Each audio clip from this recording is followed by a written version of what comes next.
Hi అండి. మీకు ఇవాళ ఒక మంచి బ్రేక్ఫాస్ట్ పరిచయం చేస్తాను. దీనిలో ఓన్లీ 3 ఇంగ్రీడియంట్స్. దీనిలో గుడ్ ఫ్యాట్ ఉంది, నెక్స్ట్ వాటర్ కంటెంట్ ఉన్న వెజిటబుల్ ఉంది, కొంచెం కార్బోహైడ్రేట్స్ కూడా ఉన్నాయి, నెక్స్ట్ పల్లీలు ప్రోటీన్ ఉంది. టేస్ట్ చాలా బాగుంటుంది. నేను ఒక 3/4 కప్పు లావు అటుకులు తీసుకుని కడిగి నానబెట్టుకున్నాను. పలచని అటుకులు అయితే ఎక్కువసేపు కూడా నానక్కర్లేదు.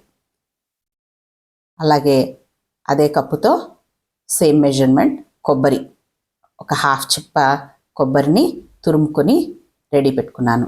అలాగే ఒక ఫుల్ కీరాని తురిమి, అది కూడా 3/4 కప్ అయింది. కొబ్బరి కీరా ఈ రెండు కూడా మిక్స్ చేసుకోవచ్చు. అటుకులు విడిగా ఉంచుకుందాం. హాఫ్ చిప్ప కొబ్బరి, ఫుల్ కీరా పొద్దున్నే బ్రేక్ఫాస్ట్గా తినమంటే తింటామా? అదే ఇలా చేసుకున్నట్టయితే ఇష్టంగా తినేస్తాము. దీనికోసం ఇప్పుడు తాలింపు రెడీ చేసుకుందాం.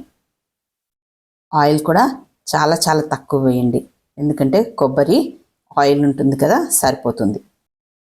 శనగపప్పు, ఇది కొంచెం వేగాక కొద్దిగా మినప్పప్పు. దీనిలో పప్పులు ఎక్కువగా వేసుకుంటే టేస్ట్ బాగుంటుంది. దాంతోపాటు కాస్త ఆవాలు, జీలకర్ర. నేను వేయించి పెట్టుకున్న పల్లీలు ఉన్నాయి, సో అవి వేసేసాను. అదే మీ దగ్గర లేకపోతే ముందు పల్లీలు వేసుకోండి.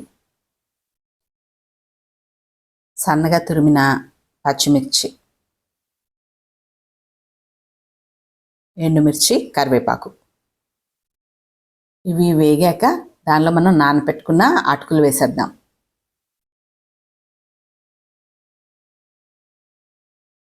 దీనిలో మీరు కావాలంటే పసుపు కూడా వేసుకోవచ్చు.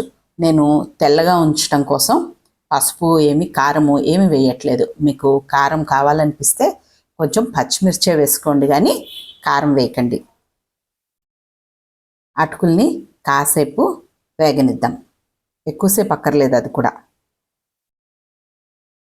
దీనిలో ఇప్పుడు మనం కలిపి పెట్టుకున్న కీరా, కొబ్బరి. ఒట్టి అటుకులతో చేసుకుంటే ఓన్లీ కార్బోహైడ్రేట్స్, కానీ ఇలాగా కీరా, కొబ్బరి కలిపి చేసుకుంటే మీ బ్రేక్ఫాస్ట్ చాలా చాలా హెల్దీ బ్రేక్ఫాస్ట్ అయిపోతుంది. కొబ్బరి good fat, full water content ఉన్న కీరా. మంచి విషయం ఏంటంటే టేస్ట్ కూడా చాలా చాలా బాగుంటుంది. ఒకసారి మీరు తప్పనిసరిగా ట్రై చేయండి. క్రంచీగా పప్పులు తగులుతుంటే పిల్లలు కూడా చాలా ఇష్టంగా తినేస్తారు. కాస్త లాస్ట్లో సాల్ట్ కూడా వేసి అంతా కూడా మిక్స్ అయ్యేట్టు ఒకసారి కలుపుకొని స్టవ్ ఆఫ్ చేసేద్దాం. కీరా, కొబ్బరి వేశాక ఎక్కువసేపు ఫ్రై చేయక్కర్లేదు. నేను పసుపు వేయంది ఎందుకో తెలిసిందా? అన్నీ కూడా ఇలా వైట్గా ఉండటం కోసం. మీకు కావాలి అనుకుంటే కాస్త పసుపు కూడా వేసుకోవచ్చు. ఇంకా లాస్ట్లో నిమ్మకాయ పిండుకున్న చాలా చాలా బాగుంటుంది.